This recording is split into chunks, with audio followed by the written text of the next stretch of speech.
by Section 135, Sub 1 of the Electoral Act 2022, an election shall not be liable to be invalidated by reason of non-compliance with the provisions of this Act if it appears to the election tribunal or court that the election was conducted substantially in compliance with the principles of the Act and that the non-compliance did not affect substantially the result of the election.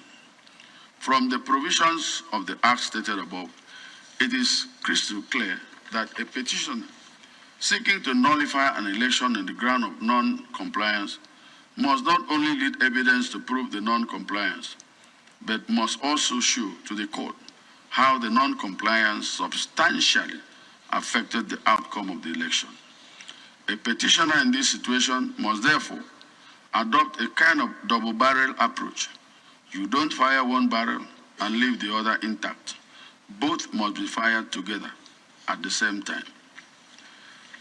From the evidence as can be garnered from the record, the judgment of the court below and the arguments of both parties in this appeal, one thing is very clear, and that is the appellants abandoned the duty imposed on them to lead credible evidence to prove non-compliance, but relied solely on the failure of the first respondent to transmit result real-time to the IReV portal. According to the appellants, this was enough to nullify the election of the second respondent. What exactly is the IReV portal? The court below held that the IReV portal is not a collation system. This court in Oyetola and INEC made it clear that there is a difference between a collation system and the IReV portal, though both are part of the election process. Whereas the election system is made up of the centers where results are collated at various stages of the election, the INEC Result Viewing Portal is to give the public the opportunity to view the polling unit results on the election day.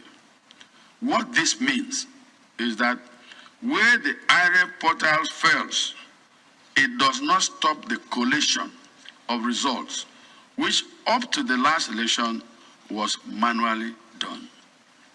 The failure or malfunctioning of the IReV deprives the public and even election administrators and monitors the opportunity of viewing the portal and comparing the result collated with the ones transmitted into the IReV.